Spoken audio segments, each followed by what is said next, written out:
warahmatullahi wabarakatuh. Bismillahirrahmanirrahim. Alhamdulillahi rabbil alamin. Wa afdalus salati wa atammu taslimi ala sayyidina Muhammadin wa ala alihi wa sahbihi ajmain. Rabbi shrah li sadri wa yassir li amri wahlul 'uqdatam min lisani yafqahu qawli. Subhanaka la ilma lana illa ma 'allamtana innaka antal alimul hakim. Allahumma akhrijna min zulumatil wahmi wa akrimna bi nuril fahmi waftah alaina bi ma'rifatil ilmi wa sahhil akhlaqana bil hilm waj'alna mimman yastami'una al-qawla fayattabi'una ahsanah. Allahumma ati nufusana taqwaha wa zakkiha anta khairu man zakkaha anta waliyuha wa maulaha. Allahumma arinal haqqa haqqan warzuqna ittiba'ah wa arinal batila batilan warzuqna ijtinabah. Allahumma anfa'na bima 'allamtana wa 'allimna ma yanfa'una wa zidna ilman wa huda. Amma ba'd. Alhamdulillah, muslimin hadirin Jumaat yang saya hormati, moga-moga kita semua dirahmati dan diberkati oleh Allah Subhanahu wa taala, dan moga-moga kita semua dikurniakan oleh Allah Subhanahu wa taala kefahaman yang baik di dalam urusan agama sesuai dengan sabda junjungan Nabi kita Nabi Muhammad sallallahu alaihi wasallam, man yuridillahu bihi khairan yufaqihu fid din. Barang siapa yang Allah nakkan dengan dia kebaikan, nescaya Allah beri dia faham di dalam urusan agama. Dan moga-moga kita semua dikurniakan oleh Allah Subhanahu wa taala akhlak yang mulia sesuai dengan sabda Nabi sallallahu alaihi wasallam, innama bu'istu liutammima makarimal akhlak. Hanya saja saya dibangkitkan demi untuk menyempurnakan kemuliaan akhlak. Alhamdulillah, hari ini insyaAllah kita akan menyambung pengajian kuliah Jumaat bulanan hari Jumaat yang ketiga, anjuran Masjid An-Nur Temasya Glen Mary Shah Alam menggunakan kitab Kekeliruan Umat. Inilah jawapannya, susunan Al-Fadil Ustaz Muhadhir bin Haji Jul hafizahullah ta'ala wa nafa'ana bihi wa bi'ulumihi fid daraini amin.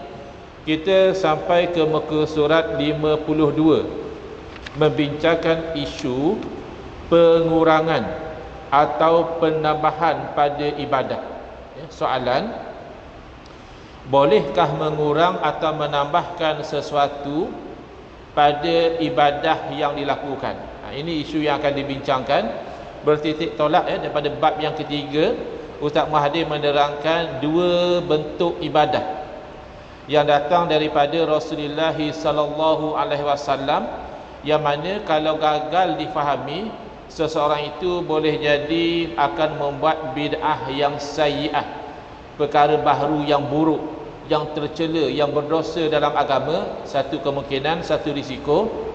Risiko yang kedua, dia akan menjadi terlampau strict, sehingga kan perkara-perkara yang bagus dalam agama pun dia larang juga. Dia kata ni tak boleh, ini sebab tak ada dalil, ini Nabi tak buat dan sebagainya. Jadi dua ekstrim. Satu ekstrim terlampau longgar, mereka-reka ibadah yang bukan-bukan. Satu ekstrim lagi terlampau strict, yang dah terpayung dengan dalil umum pun dia masih petikaikan juga. Kita tak nak jatuh pada salah satu dua ekstrim inilah. Maka kita kena faham dua bentuk ibadah ini. Kita refresh balik memori kita kuliah yang lalu. Ibadah ada dua jenis daripada sudut ini. Pertama, ibadah yang terikat, dan yang kedua, ibadah yang tidak terikat. Dua-duanya adalah ibadah, tetapi kesannya nanti akan berbeza. Ibadah yang terikat, kita kena buat sebagaimana ikatannya. Tak boleh kita buang ikatan dia. Contoh, ada ibadah yang terikat dengan waktu. Yang contoh paling mudah, solat. Kita nak solat luar waktu tak boleh. Belum masuk waktu, solat dululah, sekarang free, nanti dah masuk waktu, nanti rasa macam sibuk. Kita semayang Zuhur misalnya, pukul 10 pagi, waktu free kita semayang dulu siap-siap. Sebab kita jangkakan lepas Zuhur kita sibuk. Tak boleh, kerana sembahyang telah diikat dengan waktu. Ataupun nak buat lewat lagi, Sibuklah, nantilah lepas habis waktu zuhur nantilah baru sembahyang, tak boleh. Kalau boleh pun dengan kebenaran syarak, sebagaimana syarak membenarkan orang musafir jamak takdim. Jadi dia sembahyang asar belum masuk waktu zuhur dah sembahyang dah, itu boleh. Atau dia jamak takhir, dah habis waktu zuhur, dah asar dah baru dia sembahyang zuhur, itu dengan kebenaran syarak. Tapi kalau tidak, sembahyang kena ikut waktu. Puasa wajib mesti bulan Ramadan. Takdirlah bulan Ramadan tu musim panas, kita anjaklah buat bulan Rabiul Awal sebab sejuk sikit, tak boleh. Dia ada waktu dia. Begitu juga dengan haji, ada waktu dia, bila tarikh kita wukuf dan sebagainya. Ada juga ibadah yang diikat dengan tempat. Kalau solat fleksibel, bab tempat tidak masalah. Nak solat di Shah Alam boleh, nak solat di Johor Bahru boleh, bahkan nak solat di London, di New York, di Bangkok boleh, asalkan waktu sudah masuk. Berbeza dengan ibadah haji. Ibadah haji diikat dengan tempat. Hanya boleh kita tu haji ke Kaabah. Nak haji ke Madinah pun tak boleh. Jangankan haji di Pulau Pinang, macam yang dilakukan oleh golongan Taslim. Ada satu kampung namanya Kampung Seronok. Oh, seronok sungguh lah. Sembahyang pakai niat. Dah sembahyang ke bang? Dah, tak nampak pun. Oh, pakai niat je. Tapi yang tak sedap dia orang ni, makan betul-betul. Kalau makan pakai niat, jimat duit kita. Abang mesti orang jawab makan. Apa ni pinggan kosong? Abang niat je lah nak makan apa. Kan abang boleh pakai niat. Oh, tak ada dia. Makan betul-betul. Sembahyang je yang dia pakai niat. Nikah batin. Haji di Pulau Pinang. Itu tak boleh. Itu bid'ah sayyi'ah dalalah. Itu rekaan yang buruk lagi sesat. Kerana haji telah diikat tempatnya. Bahkan kalau kita dah pergi haji ke Mekah pun, tiba-tiba oleh kerana wukuf di Arafah tu terlampau ramai orang, jalan jam, kita pergi wukuf di Mina. Oh, Mina lapang. Saya itu hari berfikir di luar kotak, think outside the box. Buat apalah kita nak bersesat-sesat di tempat orang ramai. Yang penting kita ibadah ikhlas kerana Allah. Jadi 9 Zulhijjah saya wukuf di Mina. Itu bukan berfikir di luar kotak, itu berfikir di luar otak. Sebab kalau wukuf lain daripada Arafah, tidak sah haji. Ada yang diikat dengan bilangan, seperti bilangan tawaf, seperti bilangan rakaat solat. Ada orang dia menyangkakan diri dia pandai, tapi sebenarnya dia memandai-mandai. Bila kita terangkan kepada dia, dalam Islam ini asalkan baik boleh buat. Itu kaedah yang dipegang. Kata dia, oh kalau ustaz pakai asal baik boleh buat, bolehlah kita sembahyang subuh 4 rakaat. Sebab ustaz cakap asal baik boleh buat. Dah bang, asal baik dari segi syarak bang. Bukan asal baik ikut kepala otak kita sendiri. Kalau ikut kepala otak kita, 2 rakaat pun dah bagus, 4 lagi bagus. Tidak. Dari segi syarak, oleh kerana solat ini jenis ibadah yang diikat dengan bilangan rakaat, maka sengaja sembahyang subuh 4 rakaat itu tidak baik, haram, tidak sah, bid'ah sayyi'ah, lagi dolal. Ada yang diikat dengan cara, misalnya solat lagi, caranya kita itu selepas qiyam baca Fatihah, kita rokok, iktidal, sujud. Saya nak buat lain lah pula hari ni, lepas qiyam saya sujud terus, bangun daripada sujud nanti baru saya nak rokok. Tak boleh, ada cara dia. Dan ada keadaan, kalau salat keadaannya suci dari hadas, keadaannya menghadap kiblat, keadaannya menutup aurat. Itu jenis yang pertama, strict, memang kena follow ikatan dia. Kalau tidak follow, menjadi bid'ah, ibadah tidak sah dan hukumnya haram. Tetapi berbeza dengan ibadah jenis yang kedua, ia ibadah tetapi fleksibel, tidak terikat dengan waktu. Contoh ibadah sebegini adalah zikir, lagi selawat, lagi doa. Nak berzikir bila? Terpulang pada kesesuaian waktu kita. Ada orang sesuai zikir waktu pagi, ada orang pagi sibuk dia berzikir malam, ada orang malam mengantuk dia berzikir siang. Terpulanglah. Kecuali zikir yang Nabi SAW dah beritahu masa dia. Misalnya zikir lepas solat, siapa yang berzikir macam ni, la ilaha illallah wahdahu la syarikalah, lahul mulku wa lahul hamdu yuhyi wa yumitu wa huwa ala kulli syai'in qadir 10 kali. Bila tu? Daripada lepas solat subuh dan juga lepas solat maghrib. Ini yang nak tekankan 10 kali. Kenapa? Nabi SAW bagi tahu, diberikan 10 kebaikan, dihapuskan 10 kejahatan, dinaikkan 10 darajah dan dijadikan perisai daripada syaitan. Jadi kita buatlah lepas solat. Begitu juga 2 waktu ini, Maknanya lepas yang 10 kali tadi, lepas subuh dan lepas maghrib, usahakan untuk sebut Allahumma ajirni minan nar 7 kali. Apa makna dia? Ya Allah, jauhilah saya daripada api neraka. Yang ni buat lepas 2 waktu ni. Kenapa? Kerana Nabi SAW memberitahu, siapa yang menyebut Allahumma ajirni minan nar lepas salat subuh, takdirlah dia mati pada siang hari tersebut, tidak akan masuk neraka. Siapa yang sebut Allahumma ajirni minan nar 7 kali selepas daripada salat maghrib, ditakdirlah dia mati pada malam tersebut, juga tidak masuk neraka. Kalau kita tanya mungkin bunyi kasar, tuan-tuan nak mati bila? Apa dia tanya macam tu? Tak, maksudnya nak mati ni ada 2 waktu je. Tak mati siang, mati malam. Kalau mati siang tak masuk neraka, mati malam tak masuk neraka, nak apa lagi? Hanya sebut Allahumma ajirni minan nar 7 kali. 3 kali tak boleh ke Ustaz? Boleh. Tak sebut langsung pun tak apa, sunat kan. Tetapi rugilah. Kata sebahagian guru-guru kami, pintu neraka ada 7. Kalau kamu sebut 3 kali, Allah tutup 3 pintu, lagi 4 tunggu, kan tak selesa. Macam tu. Tapi kalau zikir umum, terpulang. Bila-bila masa kita boleh. Begitu juga dari segi tempat. Kita nak berzikir di rumah boleh, di masjid boleh, bahkan dalam kereta boleh. Mungkin orang KL sesuai, orang Lembah Kelang ni sebab selalu jam, rupanya dalam kereta tu kita boleh banyak berzikir. Kalau istighfar tak berapa kali kita dapat, kalau selawat banyak mana kita dapat sementara nak lepas jam. Jadi tak ada masalah. Kalau solat fardu kan nak kena cari tempat dia. Kalau solat sunat boleh dalam kenderaan. Kemudian bilangan, bilangan ikutlah kemampuan kita. Cuma zikir ini kalau boleh ikut kemampuan lah. Bimbang takut lebih sangat tak ikut, baru nak berubah dah pantai zikir beribu-ribu. Itu kadang orang kata tobacco views. Kenapa dia tu lain macam, gila isim kata dia. Apa dia gila isim? Isim tu nama. Jadi tak tahan dengan kemampuan. Bukan zikir tak bagus, macam ubat bukan tak bagus, tapi kalau overdose kan bahaya. Sebab itu ada orang nak berzikir, dia cari syekh yang mursyid, minta bimbingan. Jadi syekh tu tengok dia ni baru nak berubah, kata dia tak apalah, kamu banyak-banyak istighfar dululah, banyak-banyak selawat dululah, nanti baru dah disuruh zikir 100 kali sehari. Nampak dah bagus, nanti kamu tambahlah zikir 300. Ini bukannya maknanya Nabi suruh begitu, tapi mengambil iktibar bahawa manusia ni dia berubah secara tadarruj, gradual. Kalau secara drastik ada risiko. Tapi secara umum sebenarnya bilangan itu terpulang kepada kemampuan masing-masing. Jadi selawat juga sama ya.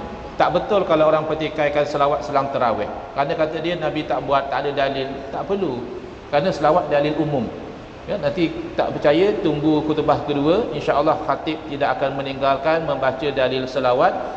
Innallaha wa malaikatahu yusalluna 'alan nabi ya ayyuhalladzina amanu sallu 'alaihi wa sallimu taslima. Ya, sallu wa sallimu ni dalam bahasa Arab dipanggil fi'il amal.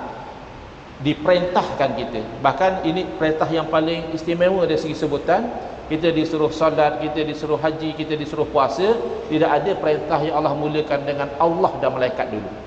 Selawat saja yang Allah mulakan, Allah sendiri berselawat ke atas Nabi SAW. Berarti Allah merahmati, memberkati Nabi SAW. Demikian pada malaikat, barulah Allah datang ke perintah, wahai orang beriman, hendaklah kamu selawat dan salam. Ada Allah tetapkan tak bila? Tak ditetapkan. Bahkan Nabi SAW bersabda, kalau lebih banyak lebih baik. Berarti selang-selang tarawih itu termasuk waktu selawat. Tidak perlu dalil khusus. Selang tarawih hendaklah kamu berselawat. Dan ini sikap salafus soleh. Salafus soleh benda yang fleksibel, mereka tidak strict. Salafus soleh di Makkah selang-selang tarawih, kan tarawih ini 20 rakaat. Maksud tarawih itu adalah jamak plural kepada tarwihah. Tarwihah maknanya waktu rehat. Kerana dahulu mereka tarawih baca surah panjang-panjang. Jadi habis 4 rakaat tu rehatlah dulu sekejap. Tapi oleh kerana salafus soleh ni kecintaan kepada ibadah tu tinggi, waktu rehat pun mereka tak nak isi kosong macam tu. Kita kalau waktu rehat kita cek WhatsApp, kita surf Facebook, kita nyembang, ya. Kita bukan malas ibadah, kurang rajin. Makanya salafus soleh selang tarawih apa yang mereka buat? Mereka tawaf sunat. Maka apabila sampai berita itu kepada salafus soleh di Madinah, ada rasa cemburu. Ini cemburu yang baik. Bukan dengki ya, cemburu maknanya saya pun nak banyak ibadah macam dia lah. Okey. Tapi nak tawaf tidak boleh. Kerana tawaf mesti keliling Kaabah. Dan Kaabah hanya ada di Makkah. Jadi orang Madinah buat apa?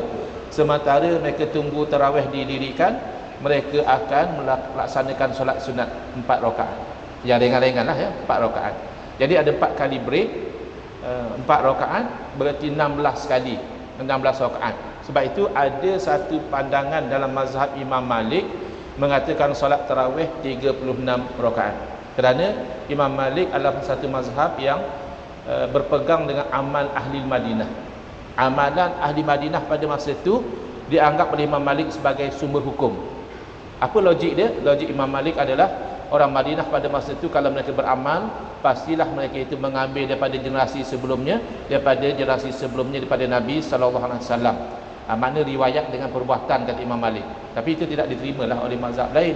Kerana mazhab lain kata yang jadi dalil itu Quran, sunnah, ijma', qiyas, amalan penduduk mana pun tidak jadi dalil. Itu berbeza pandangan. Yang penting salafus salih fleksibel. Pada waktu sedang tarawih tu terpulanglah kamu nak tawaf sunat, terpulang, tak perlu dalil khusus. Kamu nak sembahyang sunat mutlak, silakan, tidak perlu dalil khusus. Jadi kita ini nak tawaf sudah memang tidak boleh, kerana kita di sini nak sembahyang tu yang 20 tu pun jenuh nak habiskan, nak tambah lagi 16 rasa tidaklah. Jadi yang ringan tapi pahalanya besar. Siapa yang berselawat kepada aku 1 kali, Allah selawat dengan selawat itu 10 kali kepada dia, maka itulah kita itu berselawat. Tak nak pun tidak mengapa, boleh gantikan dengan ibadah lain, ya, istighfar. Ada juga setengah tempat saya perhatikan baca qul Allah 3 kali, mungkin ambil tafaul bahawa qul Allah itu menyamai 1/3 Al-Quran, maka baca 3 kali seolah-olah fadilatnya macam 1 Al-Quran, begitu. Jadi tidak ada satu rigidity ya, dalam ibadah yang tidak diikat ini. Cara terpulang, ya, nak berzikir sambil duduk boleh, sambil berdiri boleh, sambil baring boleh, tapi raikan kesesuaian lah. Misalnya kadang-kadang orang pelik, apa ni zikir berdiri ni ajaran sesat ke? Tidak. Dalam Quran puji allazina yazkurunallaha qiyaman wa qu'udan wa 'ala junubihim. Orang yang zikir akan Allah Ta'ala hal keadaan berdiri, Allah puji. Hal keadaan duduk, Allah puji. Hal keadaan berbaring juga Allah puji. Tinggal lagi kalau kita buat tidak ikut kesesuaian, boleh menjadi tuhmah. Bayang sajalah kalau imam kita lepas salat jemaah nanti baring dia subhanallah, subhanallah. Kecohlah makmum 2 minggu. Apa hal lah imam ni? Padahal kalau di rumah tak ada isu pun. Balik kerja penat, baring sambil berzikir.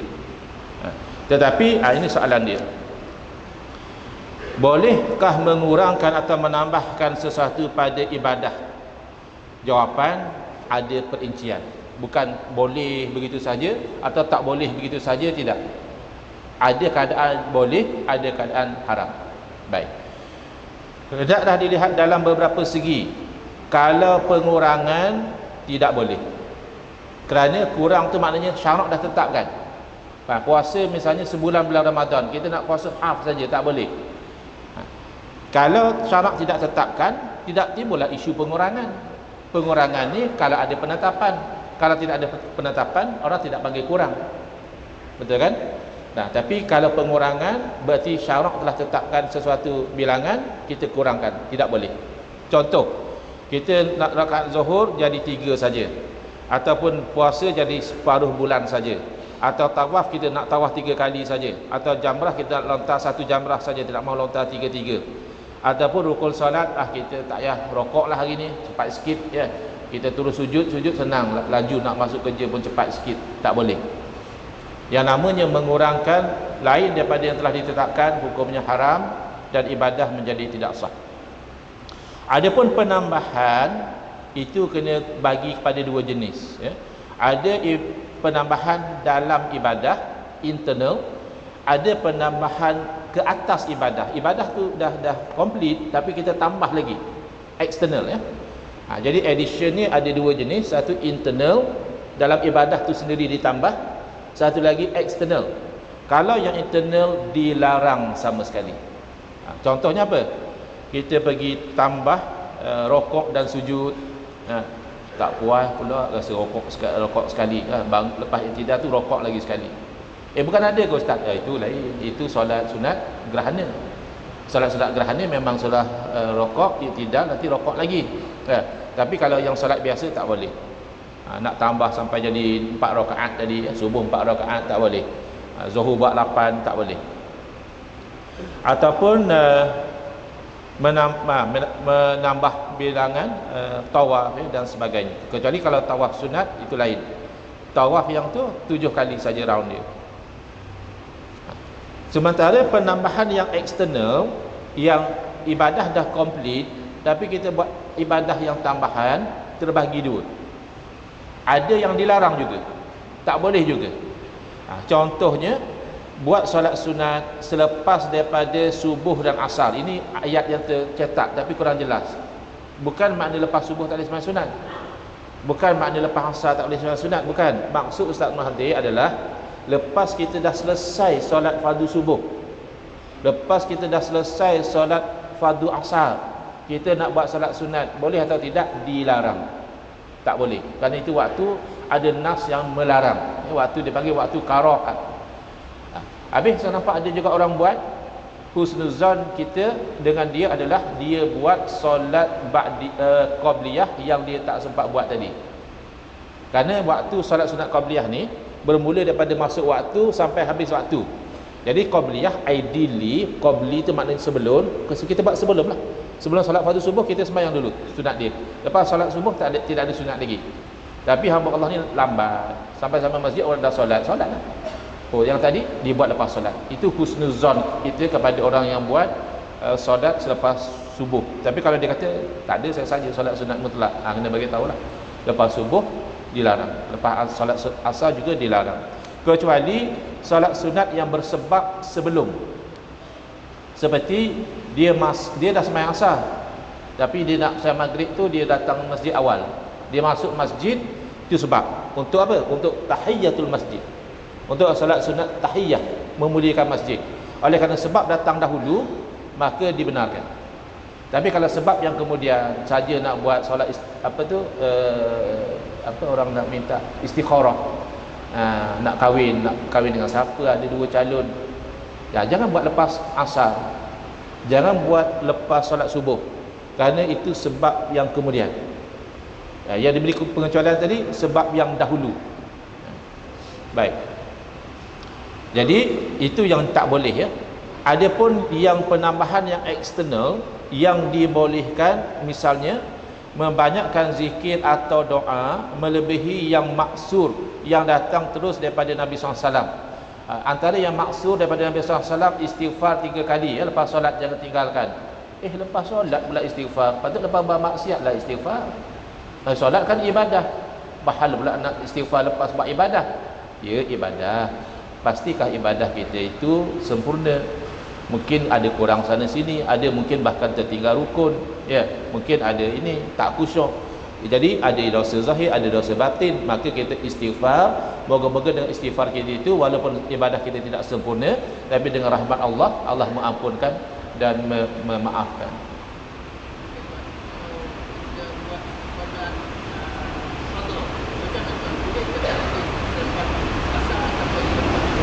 Baik, kalau solat sunat qada hukumnya wajib, maka kalau ikut dalam mazhab kita agak strict ya. Solat yang qada kerana ditinggalkan dengan sengaja, yang itu kita kena gunakan sepenuh masa. Yang kosong lah, masa makan lah, masa tidur lah, masa buang air lah. Tapi lain daripada itu, kita kena try our best untuk habiskan qada kita. Jadi termasuklah lepas daripada asar tadi, kita masih boleh buat solat qada. Yang dilarang tu solat sunat mutlak semata-mata, atau solat sunat yang bersebab, yang sebabnya kemudian. Wallahu a'lam. Baik. Jadi tidak ada masalah. Ada orang agak sensitif ya. Saya kembali pada masalah zikir yang maksur tadi, istighfar. Antara yang maksur adalah baca ayat kursi, iaitu fadilatnya tidak memisahkan dia antara dia dan syurga melainkan mati. Maknanya besar ganjarannya syurga. Kemudian subhanallah 33, alhamdulillah 33, Allahu akbar 33. Yang ini kadang-kadang imam zaman moden dah tak mau buat, padahal pahala besar ya. Allah akan ampunkan dosa dia walaupun sebanyak buih di lautan. Dosa kita banyak. Kalau kita hutang banyak, tiba-tiba kita buat satu benda yang mudah, bank kata kita tak payah bayar hutang. Mau kita? Hutang 300-400 ribu, bank kata tak payah bayar. Tapi kena angan-angan je lah, maknanya bank RM3 boleh minta. Kan? Tapi dosa ni lagi berat pada hutang. Maka kalau dengan 33 Allah ampunkan, jangan tinggalkan. Kadang-kadang imam bagi alasan, kita nak cepat ustaz, kita ada program lain. Ya, kalau nak cepat, ringkaskan yang tidak warid seperti berdoa. Memang berdoa lepas solat tu mustajab, ringkaskanlah. Rabbana atina fid dunya hasanah fil akhirati hasanah. Yang pendek-pendek kita utamakan zikir terlebih dahulu. Kerana Nabi SAW beritahu, orang yang disibukkan dengan zikir daripada berdoa, Allah beri kepada dia lebih baik daripada orang yang berdoa. Dia tak berdoa tu bukan sengaja, tapi dia sibuk dengan zikir. Allah beri lebih baik daripada orang yang berdoa. Baik. Jadi okey, apa kata kita dah buat yang warid, kita nak baca Fatihah. Yang ni kadang orang kata tak boleh, tak ada dalil, tak ada masalah. Kerana Fatihah ni bila bahasa boleh kita amalkan. Dan sebagai penutup, kerana waktu sudah nak hampir Jumaat, Al-Imam Ibn Taymiyah sendiri yang menjadi idola kepada golongan yang suka bertikaikan amalan ni, beliau mengamalkan membaca surah Al-Fatihah lepas daripada solat subuh berulang kali sampai terbit matahari. Dan itu memang tidak ada dalil, tapi tak masalah. Anda baca Quran ni bila-bila masa, nak ulang banyak mana pun tidak ada halangan ya. Jadi ini yang perlu kita fahami. Next insya-Allah di muka surat 53 kita cuba memahami kaedah yang menyebutkan al-aslu fil ibadat at-tauqif. Asal dalam ibadah adalah terhenti, yakni terhenti pada dalil. Kaedah ini benar tetapi disalahfahami oleh sebahagian umat Islam, sehingga kan ini dilarang, itu dilarang dengan menggunakan kaedah ini. Jadi salah guna itu yang kita nak cuba elakkan. Wallahu a'lam. Bismillahirrahmanirrahim. Alhamdulillahirabbil alamin, wassalatu wassalamu ala asyrafil anbiya'i wal mursalin wa ala alihi wa sahbihi ajma'in. Allahumma shrah sudurana wa ahsin akhlaqana wa azim ujurana wa nawwir qulubana bi nuri hidayatika kama natardu bi nuri syamsika abadan abada. Allahumma anqulna min dhillil ma'siyati ila izzi ta'ati ya arhamar rahimin. Wa sallallahu ala sayidina Muhammadin wa ala alihi wa sahbihi wasallam. Walhamdulillahirabbil alamin.